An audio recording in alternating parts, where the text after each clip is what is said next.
Good morning, everyone. As you guys know, I am Pallavi Adi, the co-founder of Asian Pathfinders, along with Shreyas Deshmukh. So, thank you for joining us again on a Saturday morning. Uh, Obviously, a big thanks to our speaker, Dr. Ranjana Kumari, and also to Pratibha Singh, who's our moderator, who is joining really early in Germany. It's very, very early. So, thank you, Pratibha, for waking up this early for this session. So today's session is on women's empowerment in today's India. The reason is that through this entire month, we are doing sessions related to women-centric issues on the occasion of Women History Month. So this is part of that series. And before I hand it over to Pratibha about us, so we are a knowledge-sharing platform. We started in 2020. We do our fireside chats, which are on every Saturday at 11 to 12 p.m. Indian Standard Time, and also the dialogues, that is a panel discussion held every alternate Thursday. So we have one coming up next week, and our aim is to have constructive dialogue, a forum where you can come, be it a scholar, a practitioner, academician, or just an enthusiast, right? You can come learn and also exchange our ideas. I think that's very important in today's world. And like I said, we are an informal way to connect, and everyone's welcome to join in. Uh, so about our upcoming sessions, like I said, our upcoming one of our sessions is the journey of women in Indian politics. We did a session last Saturday where we specifically looked at the role of women in Gram Panchayats, and this one is going on a broader platform, looking at the entire journey of how women in the Indian politics have fought for a political voice. And I think that's a very interesting session. We have three amazing panelists, so do join in. Uh, in April, we carry forward our sessions a little into April, this theme. April 3rd, we have Professor Rohini Godbole. For the ones who do not know, she's a Padma Shri. She is a very famous physicist, and she's going to speak on gender neutrality in the pure sciences. And later in April, we have Ambassador Shiv Shankar Menon speaking on the prospects of India's neighborhood first policy. So very interesting sessions. And there are a few more in the pipeline. We'll definitely put those on our social media handles. So community guidelines, it's Zoom, so please stay on mute unless you're the speaker or the moderator, just to reduce any noises in the background. Also, respect the views of others. We all come from very different backgrounds, and we should be able to express ourselves. That's what we believe. But mind the language, as we say. But please just keep the language decent. Do not put any defamatory, abusive contents. It We'd have to remove you, and we really don't want to do that. We don't like doing that. So, and we've not had to do that so far. So, we like to continue that trend. So yeah, and just social media handles, easier to find us. So today's session, I know Pratibha will be introducing Dr. Kumari, but I have the pleasure to introduce her. Pratibha is a former colleague, and she's currently based in Germany, where she works for Karuna Deutschland. She's a consultant for development cooperation, and one of her areas of interest is gender studies, and that's where we have her as the moderator. So over to you, Pratibha. Thank you, Pallavi. Thank you, Shreyas, and the the organizers at Asian Pathfinders. Um, my name is Pratibha Singh, and I will be moderating the session today, as Pallavi just mentioned. We will try to stick to the 1 hour time frame that we had planned. And in due course of the discussion, if the audience has any questions, please put it in the chat and I will try to integrate it in our conversation. And the idea is to also keep it very conversational, because I'm sure we have the expert here, so we are all going to have a very fantastic and interactive session. Before I start about this topic, I would just say that we often hear that India is a land of contrasts and paradoxes, and like we hear its booming economy. We are aiming for the moon and Mars, but when we look at our gender inequality index, we are still 123rd amidst 178 countries. I mean, we are ranked 123rd. Gender inequality is deeply rooted in our society. It hampers opportunities to people, and in some ways it impacts all genders. But in this regard, women are also utterly disadvantaged. And the journey we've had so far about women's empowerment in India has had its share of highs and lows. There have been some visible gains, for example, in political representation, like Pallavi also mentioned the chat about panchayats, or in economic participation, but we still have a long way to go. I will not say much about this topic now because we have the expert herself, very special guest, and also I'm a big fan, I have to admit again, uh, Dr. Ranjana Kumari. As a woman, she wears many hats. She's a champion for women's rights. She's an academician, she's an activist, and as you can see here, she has a long list, and I'm sure she'll also enlighten us about her other engagements in the discussion. She's currently serving as the director for Center for Social Research and the president at Women Power Connect. So without further ado, I would like to dive into this conversation surrounding a very timely, very important issue of our times, that's women's empowerment. And welcome, Dr. Ranjana Kumari. Thank you. Yeah. Thank you. Thank you. And I would like to start with a very basic question in this regard as to what does it mean to be a woman in India in 21st century, and what are the challenges associated with it?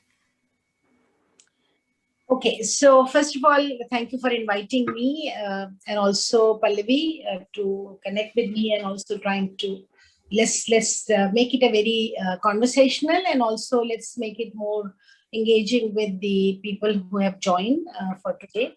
So what is happening to women in India, image women have, what kind of a life women have, and what is this persisting inequality that we are experiencing?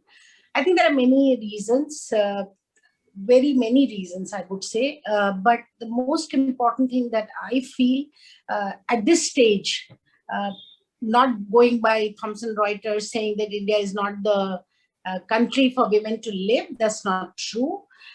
We have made progress in many different fields for women.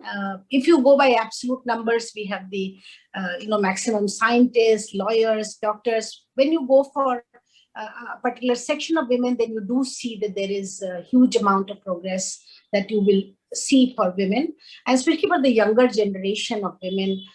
Indian women are becoming very educated women, especially are becoming quite active in various fields of society, various fields in society. But when you deep down look at how patriarchy really prevails in the country, then the problem with patriarchy is that it presents a thought process where you consider women to be less in every which field.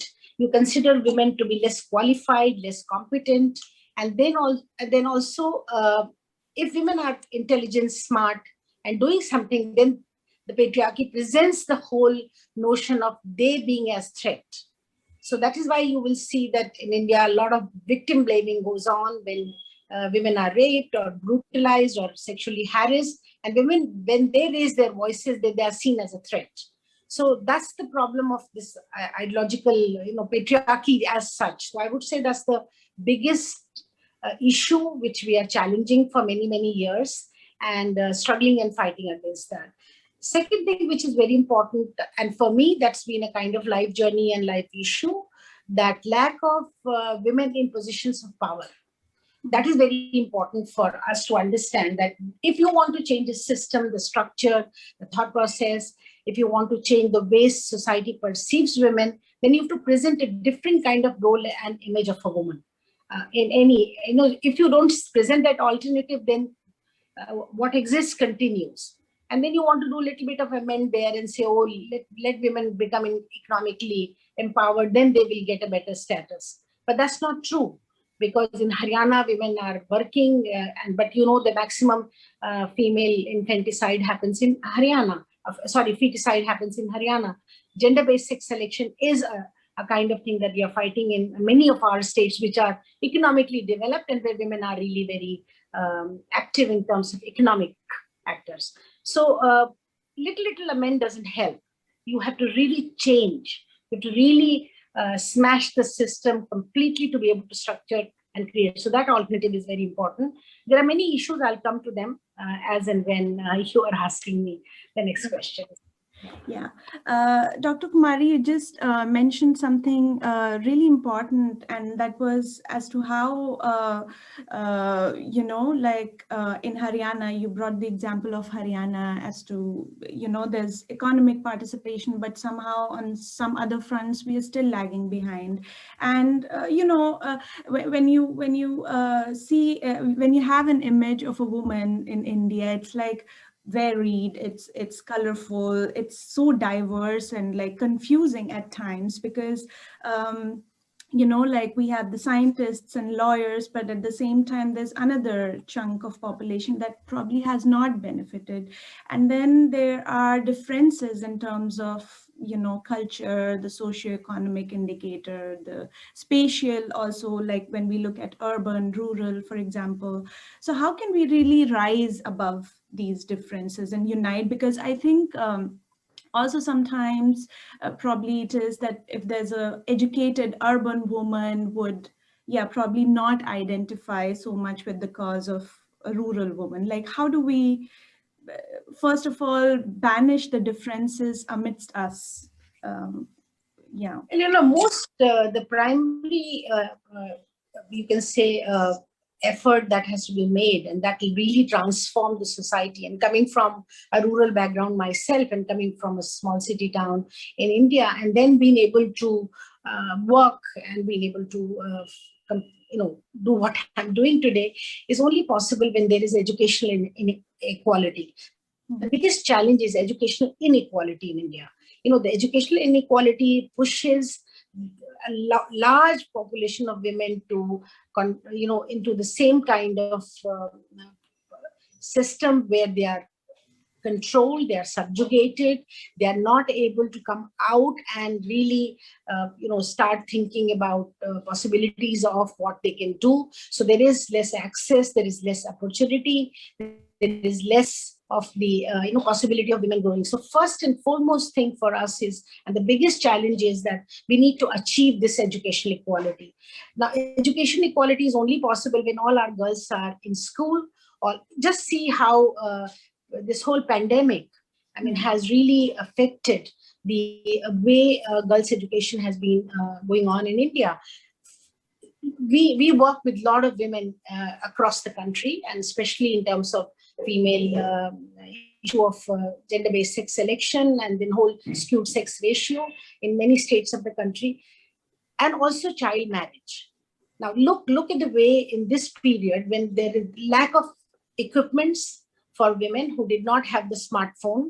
If there was one smartphone in the family, the boy would continue his education, but the girl was asked to drop out.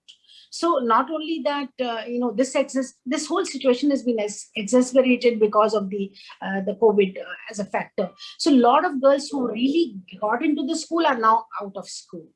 A lot of girls so when they are out of school, what the first thought for the parents are to get rid of their, the issue of their you can say safety. Safety becomes very big. So they get them married off. And now child marriage is increased like anything during this period. And second thing, also violence grows on women. So this is something which needs to be looked at, and educational equality, as I would say, is one of the most important factor that we need to look at. Second thing, then again, I would say that when you look at Indian, I've been a little long, but I want to explain to you these two reasons. One other thing is that when you look at the Indian labor force and women's employment and women's participation in the Indian labor force. Now, Indian labor force is really missing out on women. 10% women in last 10 years have gone out of the labor force. We are one of the lowest. You were just talking about gender indicator and UN, where we are in 123rd place. But when you look at the employment of women and women's participation in the workforce, not only this period, a lot of women have lost jobs, but generally for a whole decade, women are losing out of the workforce. So that also, creates conditions where women have to be dependent. Women do not have the wherewithal to look after their family, children, themselves, their own health, family's health, and that resulted in a lot of crisis during this COVID period. So that's another thing. Women's role in workforce and women's declining, percentage in the Indian workforce. A third thing which is very important is that women have to balance between work, whatever women are, and home. So the caregiver's role has never been recognized, not only in Indian, nowhere in the world, but much less in Indian society. It's taken for granted. You have to navigate three roles at the same time.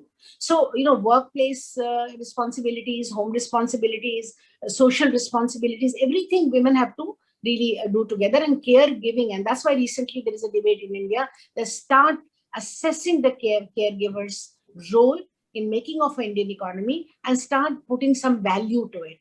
Now, some people are really upset with us for saying that, pay women for doing the care work. So, but still, that's another issue.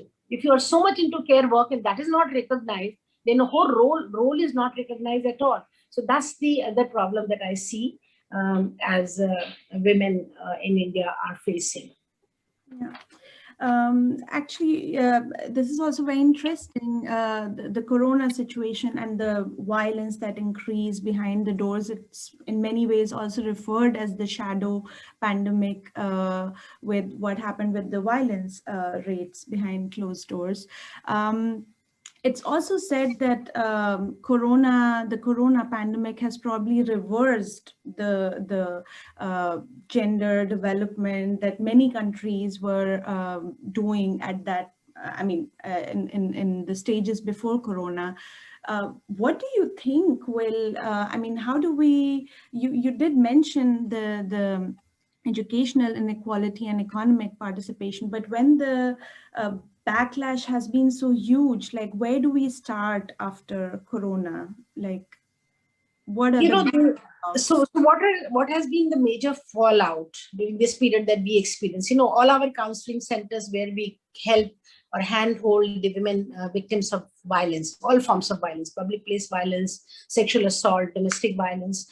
Numbers of cases that were reported and have been reported even now have increased, almost double. This is what, there is no really good research, and as a researcher, I will not hazard a guess about what is the number, but as National Commission for Women, just by April reported that cases have gone almost 2 times. And then, of course, in our own centers, we are receiving many more cases. So violence against women grew, they lost their jobs, and if the ones who started working from home had to navigate between the work and the care of the elderly in the family, children, husband, and the women living in the violence situation became much more difficult for them too. And then, of course, girls have lost their education, they dropped out. The other and child marriage has increased. The other very important thing that happened is women's health. It has taken a big toll during this period. And we don't have very elaborate community health system in our country. As a result, women have, and as you know, all issues are women's issues, whether it is climate change, whether it is, anything that is, we're talking about, and health system. So lack of gender lens led to many more issues and problems. It should have been a little bit more, careful. Government should have been more careful, but nothing. Women even, when the migrant labor started running back to their villages out of big scare, and that stories of how they suffered during that period. Women even produced children on the roadside, because when the pregnant women went to the hospitals, they just refused. They just refused. There was no system. There was no instruction given. There was no, directive that you cannot refuse a woman who's about to deliver her baby because of the Karuna scare. So I think that's something which I feel is very important in here to look at, is that this period has created much more crisis. We have got a kind of pushback on the many areas we have progressed. So every which area has to be looked at. And as I said, education, healthcare, the employment, then you look at the whole issue of women's well-being, mental health. So many programs we did. I must tell you our COVID recovery experience. We implemented the program with COVID recovery, even when the migrant labor was walking back and providing them the food. But when we were doing this, Asha and Anganwadi workers, I don't know how many of you are who are internationally listening to this program know that we do have a community level women who go for child birth, institutional child birthing, and also who support children and pregnant women with nutrition. Those women were not informed. They didn't know. There was no protocol set up for them. They were not given even the protection kit for themselves, and they were supposed to visit every house and look after and take care and send this information. So I think this is the thing, unprepared system, already system starting from a weak footing, and then you are unprepared system, and then you are hit with the pandemic, and that has really resulted in a lot more consequences for women than if we were prepared better. Yeah. That probably also leads us the situation about the system that you meant, that the system does not work. And we all are aware, perhaps there's a lot of, there's Beti Bachao, there's a lot of stuff out there, there's a lot of lip service, a lot of, tokenism. How do we get more accountability? Like, what should the government do that has not been done in the 70 plus years of our independence? Like, what are the basics that we should start with to guarantee all these things that you mentioned about women? Well, Pratibha, we have to collectively think and put our minds together, which we are doing already. But at the same time, I would say that as long as women will be kept out of the policy making, how will you know where your body is paining unless you are able to, you're the person who will recognize that pain. So the women who will recognize the issues that women are suffering and facing are not there. So how will you really find a remedy? That's the whole thing at the moment, that women are missing from all policy positions, whether, everywhere, in the corporate, including trade unions who claim so much about political parties, any which way you look at, women are not represented more than, 10 to 15%. And that's it. And we've got maximum number of women in parliament this time, but still it doesn't really make us more than 14%. So we started from 3%. You were talking about 75 years. So that reminds me, we started on the eve of independence, 3% women in parliament. Today we are 14% after 75 years, 74, 75 years. So, it'll take as long, maybe another century, if women are not pushed to sit at the table, as some campaigns say, sit at the table. Unless women are not pushed to sit into the policy position, things are not going to change very easily. And society, as you were talking about Beti Bachao, Beti Padhao, we work very intensively in Haryana. And I'm very happy to tell you that when you go to the community, like we go to the villages, then we are setting up community watch groups. Elderly people are, brought into that. Students, schools and colleges are brought into that discussion. And on one side, on the other side, we ensure that the law is implemented, so that people who are making, doing this gender-based sex selection, all the nursing homes, hospitals, doctors, radiologists, our people report, and then they get, of course, arrested, and there is a kind of law. We have a very strong law. And then since I sit on the national board of PCP and DT, we managed to see that how this is getting implemented. I'm happy to tell you that with this intensive work of almost 6 years now, 7 years, we have managed to turn the data around, and Kurukshetra and Ambala, 2 of the districts in Haryana, got rewarded for it, because now the gender sex ratio is changing. and quite dramatically, actually. So it is possible. It is possible if we engage with the proper strategy and thinking with, as I always say, gender lens, thinking about how to involve the community and build a comprehensive strategy for everything. Not just Beti Bachao, Beti Padhao, which is save the girl child, educate the girl child, but also for every issue. So it is possible. But again, as I said, a lot of states are doing just lip service. Implementation is not robust. Monitoring is not really careful. And in that situation, it's going to take another century. Yeah. Maybe also, since you mentioned the communities, if we can, come at a slightly more at the micro level of it and look at the families, look at the men or any, I mean, it doesn't have to be particularly men. What role can they play, for example, or like all these institutions that for example, in schools and universities, the kind of thought process, the kind of mental mind makeup that we have as a society that sometimes allows and sometimes does not allow, because I often hear from many women, oh, because I could study because my father allowed, or I could, you always need like this figure in your life that will, kind of amplify the opportunities that you already have. So what should be done at the micro level in our schools, in our universities, in our families, with our relatives? How do they support the 21st century woman in India? Now, the problem with the patriarchal discourse is that women are taught vulnerability. Fine. Whether a school, college, be careful, don't go in the night, you have to protect yourself. And who will protect you? From whom? So it is the power flows from the men. So they will protect you. They will, they will give you the all kinds of power to do what you want to do. So that's why my father gave me an opportunity. My mother worked day and night to ensure that I go to school. She worked day and night to see that I sit down and do my homework. She did everything possible. But who gave me the opportunity? It is the father who gave me the opportunity.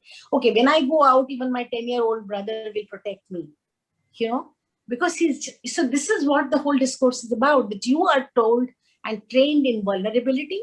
And here is a protector, which has to be a male body, a male person. So this discourse has to change. This discourse has to change. Then only women will get their own space.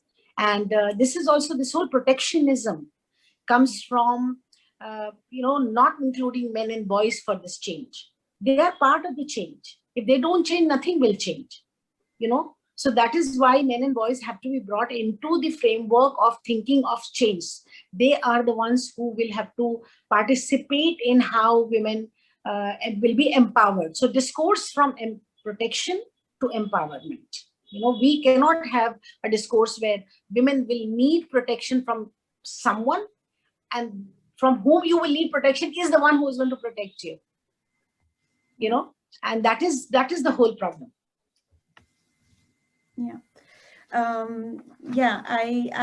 I really like, I'm going to probably frame this from protection to empowerment. I think that should be the motto, considering the current discourse that we are having about ripped jeans, etc. Like, like really controlling women's bodies and telling them what to do, monitoring every step. Dr. Kumari, meanwhile, there have been some questions in the chat. I will, maybe just scan through them. Okay. Ahmad Sahil has asked, maybe if I understand it correctly, how can the economic success somehow trickle down to and contribute to women empowerment? Or maybe, Ahmad, if I haven't understood it correctly, you can Hello? unmute yourself and just ask. Can you hear me? Yeah. Hello. Thank you so much. This is Ahmad Sahil from Afghanistan, and I would like to present the gratitude to all of the panelists, especially to the Asian Path founder who organized this precious session about the women empowerment. And my question is related to the women empowerment, and it's considered to Miss Kumari Singh.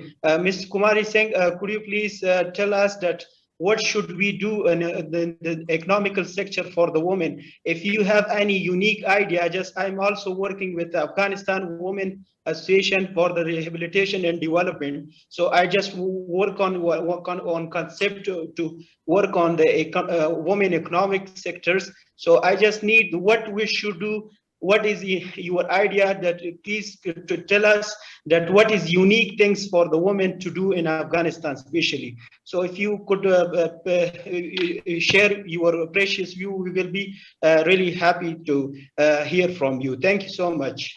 Thank you, Ahmad. Yeah. Thank you. Thank you. Yeah. So we don't have any disturbance. Thank you. Yeah. Thank you, Amit Sahil, for the question. Very important question. I feel that there are many ways of looking at it. How do we really economically empower women? At the moment, when you look at the whole, how women are really employed and what kind of economically gainful activity women are engaging, is already on the lower level of the activity. Majority of the women, where they are not skilled labor, so they don't get enough wages as much as men get. So that means what? That means that we have to really skill them and build their capacity to be able to get employment in the sector where they can get better wages from what they are earning. Instead of carrying loads of brick, if they are told to do masonry, then certainly they will get better. But you hear rarely about women mason. So I think this is just a very small example. We have to build women's capacity to be able to move up in the ladder, in the job market, in the employment market. So give them skills and build their capacity. There is absolutely capacity building and skilling is the way to go for women into the higher levels of employment where they will get better income. Now, the other thing which is very important for countries like Afghanistan, India, Bangladesh, Pakistan, all our countries, we have to ensure that our women are, as I said, 100% in schools for education. Because, if you want to upgrade their skills, they need certain level of intelligence and understanding, and that comes through education. So educate girls, skill them, and build their capacity for entering the job market at a higher level than what they are at the moment. And also other thing is enterprise. If you develop entrepreneurship among women, women are very hesitant about new ideas. They feel threatened and challenged by new ideas. But if you start giving them those new ideas, they embrace it and they start doing so many things which are, sitting at home and cooking is one of the jobs that women do all the time. But who knew that, dabbawalas in Bombay, for example, women started cooking home, they started making it professionally and started marketing that, the very simple thing. But then they started making income for what they were doing without any recognition at home all the time. So build the employment skills, the skills to be able to do that, and also organize the women's groups into different kinds of self-help groups, as we do in India also, is that, when women can pool in the resources together and run small enterprises, very small, maybe just vegetable vending, maybe fish selling, maybe, very small, but once they are doing it, and give them new ideas into new areas of possibilities of entrepreneurship. Yeah. Thank you, Ahmad, as well, for your question and for your answer, Dr. Kumari. Good that we already we had a question from Afghanistan in the chat. I see there's a question from the Philippines. But before taking that, I would probably want to ask you myself. India is an emerging country in the global south. We often speak of the global south, and there are examples that we can, because I this is my personal opinion too, but we often try and export or import ideas from the US and European countries, which are also nice, but probably sometimes they do not fit the context. But then there are probably other countries like our peers in the global south who probably have some kind of best practices that we could also use as a big, huge country for the advancement of women. Can you maybe throw some light on certain examples that you have known through your work? Well, yes, I think just to answer your question about ideas, I think ideas are always welcome, whichever direction they are coming from. New ideas, good ideas, ideas which can promote humanity, ideas which can, build our strength is always welcome. But ideas which colonize our minds is a big no.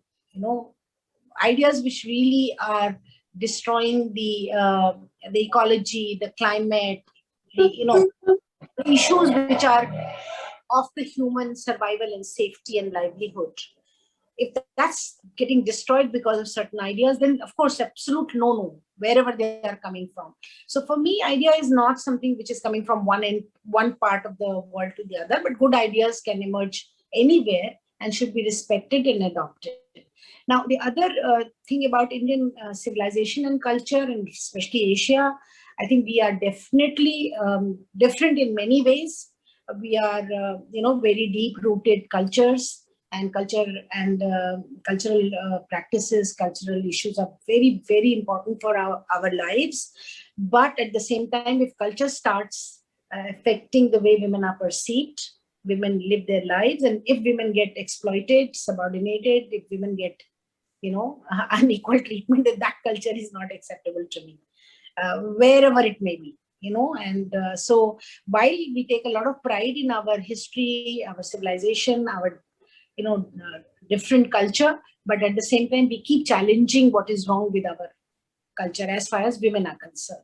So that's something which is extremely important for me. And I feel that in that sense, we need to build our own self-confidence. A lot of it is already there. I mean, every country that we are talking about, whether Afghanistan, Philippines, India, we all have our own differences and also a kind of pan-Asian similarity. Yeah. Thank you so much. Maybe then I would want to just scan through the questions again. Yeah. You briefly mentioned climate change and gender, Dr. Kumari. We have a question from Shravan who asks, what can be done to put gender lens on disaster management strategies? Maybe if you could, yeah. Let us give you a very small example from how our cultural practices have been, and also how women have engaged with those cultural practices. So what this COVID taught us, that we can live with less. Isn't that right? Especially for the young people. A lot of you are very young here in this. We can live with less. You don't need to walk into a mall and buy every day something. Or whenever you go, you don't have to buy. You don't have to, you have to think about larger context. You have to think about our rivers, which became very clean during this period. We have to think about our, air, which was much less polluted. We have to, look at every which way. That this whole period was very distressing, but at the same time, a lot of opportunities sprang up on its own because of the way people started living. So it's important. And women, what role women have played? Women have always recycled. Even when I remember as a young person, we were very fond of, I come from Benares and we are very fond of sweets. So we used to get rasgulla. I don't know how many of you know the sweet, which is rasgulla. It's a kind of sweet, which is, so it always came in an earthen pot. Those plastic, boxes were not there at all. Those earthen pots, it will come in, and then after using it, after we finish the mithai or the sweet, the grandmother will immediately plant a little tulsi in it, or some kind of herb in it, or some kind of a kitchen thing, maybe dhania in it, there's anything that she will use it. So things were recycled, less use of anything that we want to, but we are all become part of now this whole corporate culture, this whole corporate democracy actually, where we are looking at only how to use and use and use and throw. How to reuse is very difficult to think. And women do have a lot of practices they have been engaging in where they have recycled. Women have worked very hard to protect the trees in India. I'm sure you all know our movements, Chipko movement to till now, that we have protected our rivers, our, the biggest movement against the big dams led by a woman in India. People who are talking about the whole against genetic modified food is a woman who's leading the movement in India. So I think it's very important to understand that once you identify what is hurting our climate, then start working towards that. And women are the leaders in working towards that. But unfortunately, women are, again, when it comes to climate discourse, not even 12%. In fact, I was reading a data recently, a very good book, 7% women. Only 7% women are part of all kinds of discourse when it comes to climate change discourse, peace discourse. Where are women? Why are women missing from these platforms who know the solutions, who have practiced the solutions all their life? So why are they not there? And that is another thing, that what role women can play once they are brought onto these policy making bodies and onto these discussions and discourses. They will definitely bring in their own perspective on these issues. Yeah. The question here, like, also mentioned disaster management, and I think like this whole like about peace and climate change, like the negative impacts of it, probably women are getting more impacted, but like as you said, they're not involved in these programs. So maybe if you could just very briefly say, like, specifically about disaster management, like if there's a flood or earthquake, like how, because women are more impacted due to mobility, many protectionism, what you just mentioned. So how, representation might be one, but if you have some ideas on disaster. We are, let me give you some practical things, what we are doing. Rajasthan is a very dry state in India, and we are working to build women as water leaders. Why? Because women are the ones who are responsible for everywhere in Asia and much more in India for all kinds of human use and animal use of water at home, potable drinking water to cleaning, washing, bathing. Every water that has to be organized for the household use is done by women mostly. So, but then in absence of, because underground water is depleting, we are overusing the underground water for every purpose, irrigation, for industry, and especially for industry in such big way that water. So women have to walk long distances. It's drudgery. So we are creating women water leaders. We are training them into water management, storage, and also water recycle technologies. Now, if we do something like that, then certainly it's going to change. Now, other example is that there is a river called Kosi, which flows from the Nepal side and comes to Bihar, and every year the river gets flooded, because when the water gets collected, India blames Nepal for leaving the water, and then there's a big fight. And coming from the eastern part of the world, I know that Kosi River damages almost 1/3 of Bihar every year. So what we did, we went and people lose, like, not only livelihood, lives, but also they lose a lot of their important documents. So when the flood recedes, they even lose right to their land. It used to happen. So what we train women into, how to prepare, flood preparedness. Stopping the flood is a national issue where you really have to create some kind of a dialogue between India and Nepal. It's a foreign policy issue. But if you prepare, so they kept their papers, simple thing, their papers in a plastic bag, ready to move. Identify a highland area. Take the children and elderly first there. then let the whole family move. And very small things. And you will not believe that last year, when we started the program went on for 4-5 years, trained the people Nepal side as well as India side. And the deaths reduced dramatically because people were more prepared.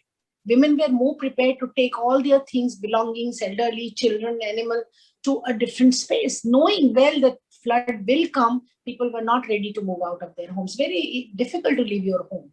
But once you have got that kind of a training, things started changing. So I think that's very important, that we have to really start involving and telling them the strategies to cope up with this disaster. Disaster management is not only male domain. Women suffer, children suffer, elderly suffer. So they need to be also, informed and trained. But this was not reaching to women. And now, of course, a little bit change has happened. Thank you. Maybe we can quickly also take Moira's question from the Philippines. She says that in the Philippines, there's a wide disparity between the situation of women in rural and urban areas. And although the country has made some great strides, the disparity still remains. She asks, is it the same dynamic present in India? And yeah, how do we deal with that maybe? Well, the women's movement, fortunately, has been more inclusive in India, but certainly the issues of Dalit women, the issues of minority women, the issues of Janjati, which is you call tribal women, are still very, very much there. We need to do much more work to make it more intersectional work we need to do, where you need to look at all kinds of women. Urban areas, elderly women are suffering a lot. Loss of health and everything that needs to be looked after. Rural areas, Dalit girls are at big stake of, most of the recent gruesome cases gang rapes have happened with Dalit girls. So I think, cross-sectional and intersectional inclusive approach and strategy will change. We need to work much more to really reach out to all women, but through some programs like self-help group. Our Panchayati Raj institutions are very strong. We have 33% women represented in Panchayati Raj, now 50% in most of the states. So half women, half men sit at the table at the village level, to district level. So that's where change is coming a little bit. Then we have a very robust system of Asha Anganwadi workers. We have, so there is some element of, reaching out to rural women, which is changing. Education, for example, we have right to education. So every girl child has to be enrolled in the school. It's a different issue that they're not being able to retain the girl children in the school, but enrollment certainly happens. So those are the things which are really creating that situation, improvement in the lives of rural, tribal, and women. The challenge of violence against them is very major, and we need to do much more about that. We have another question from Marilyn, and she asks, she wants to undertake research on women empowerment with reference to entrepreneurship. If you can, maybe provide some ideas about that. Yes, come over. We will give you internship possibility and then you can learn a lot. All of you who are listening, you are all welcome and invited as and when you can travel. I'm feeling very suffocated. I haven't been anywhere, just being home now. Okay, about entrepreneurship idea. I think it's important to get women trained. A lot of online training is going on for entrepreneurship. So if you want to do research, you can maybe assess the impact of online training, of skilling and entrepreneurship. We have run some programs through our Center for Social Research. We have ensured that women, for example, unconventional entrepreneurship, not necessarily vending goods and services, but also being women guards, for example, women office assistants, for example. A lot of those kind of trainings we are doing. There is some employment that is coming by. COVID has disrupted that, but you can do that. And then you can look at one of the impact of these efforts. We have very strong NSDC, which is National Skill Development Council. which does the training. You can come and look at their program and how it is really reaching out to women. You can look at what kind of skills women need for entrepreneurship. Are women able to pursue some kind of, do they have a vision about it? Are they innovative? Are they accepting new ideas? So many things. You can do research in many ways. And then which kind of entrepreneurship in the system which is moving towards not only digital, but also AI. How will all this going to pan out for a lot of women enterprise? So not only at the local level with the women, but also at any which level, how women can promote themselves through entrepreneurship. Niaz Wahid has asked, and we briefly touched upon this also during our discussion, but if you can also tell how men can be sensitized to the plight of women. Are there some programs people could look at? Is there some good practice out there that we can integrate and imbibe? You have to start it young, from home. Because the gender starts getting constructed at home, as you know, that we start discriminating as parents between girl and a boy. We have to stop that. We have to first and foremost accept gender equality as value in our family. That is very important. If you don't accept gender equality as a value, then you are certainly indirectly, directly, because of the way we are trained as children and men especially, you really keep reinforcing the stereotype. So, and then second thing is about education. I feel that, again, I'm full of examples because over so many years, we have done so much of work. In Delhi government schools, we sent a team to start sensitizing the boys. Now, what do they find? They found all dirty things written about women and their bodies and, all kinds of language, very, very filthy language in the toilets of the school, at the walls, even, everything. After a few sessions, what did the boys do? First, of course, when the girls entered, and my team, young people, they were even whistling at them. They knew that these are the people who have come here for giving us some training. They were whistling, they were trying to come close, they were trying to touch them, all kinds of silly things, I would say, or unacceptable things. But after this few sessions, they not only covered all those dirty, filthy language with newspaper, they painted, flowers on them. They painted, this is Delhi government school, Delhi, capital of India. So I think this, you just have to show them there is another way. There is a way to live as equals. There is a way to respect women's dignity. There's absolutely no to any kind of thing that you will do to violate women's own sexual boundaries. Every woman has her own sexual boundary. If you touch her in an inappropriate way, and she knows. And also, most important thing for men and boys to understand is consent. You cannot and must not ever do anything which women is not consenting. Even in marriage, I would say. So I will go, Niaz Wahid, to that extent, saying that you don't own a woman in marriage. You don't get right over a woman's body in a marriage. So men and boys have to understand these kind of issues. Maybe we'll take one last question from the chat before. Yeah, but Pratibha, it's 1 hour already. No. Yeah. Are you recording it, by the way? Yeah. Yes, ma'am. It's recorded. Yeah. Okay, so send me the recording. Yeah. Okay, please go ahead with your last question. Yeah. So the last question I'll kind of combine with also the wrap up.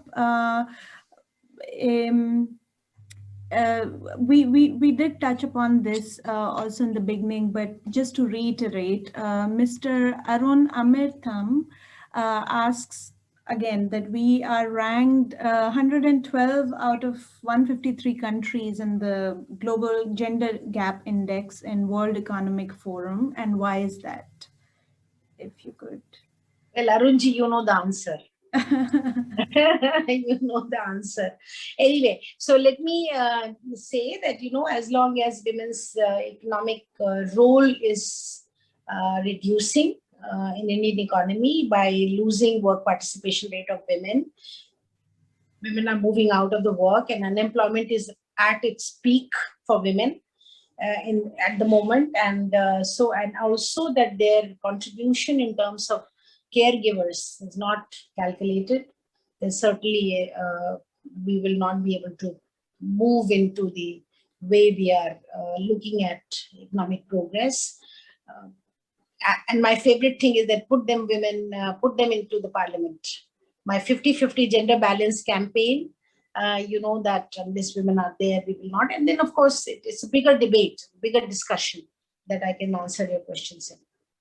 Yeah.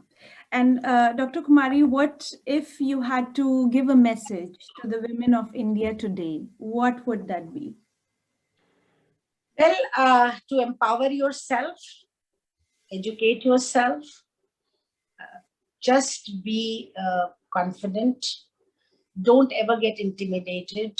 I think you have to really start as Indian women looking yourself as a person first, and not worry about what people are telling you about your looks, about your whatever. Just be confident, educated, strong, smart, empowered women. Wow, that gave me goosebumps as well. Thank you so much. Yeah, I think I'm very thankful that I had the opportunity to talk to you, and also thanks to the organizers at Pathfinders, Asian Pathfinders, for a very important discussion that I think we should be holding in all sectors at all stages. Yeah, my takeaway again has been educate, and empower, and increase economic participation of women, skill them. Yeah, and that's how you kind of uplift them out of misery, or yeah. I would now hand it over to Shreyas for his final words. Thank you so much. Thank you. Thank you, Pratibha. Thank you being, your questions have been very nice, very interesting. I could see a lot. Thank you. Thank you.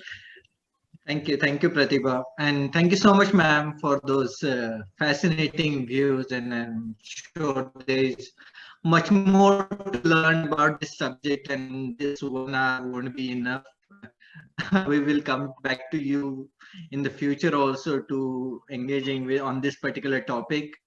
And I'm sure what I've learned from your views, that I think we should remain optimistic about these changes and keep working on these changes, because pessimism won't work particularly. And I would like to also thank you for all your work which you're doing for the society. So thank you so much, ma'am. And thank you so much, Pratibha, for keeping this discussion, fascinating discussion, engaging. And looking forward to stay in touch with you also. And thank you so much all for joining us on this Saturday morning, and looking forward to see you all also next Saturday and Thursday as well. So have a nice weekend, take care, and stay safe. Bye-bye. Thank you, and take care of yourself and remain healthy. Bye-bye. Bye-bye. Bye. Bye.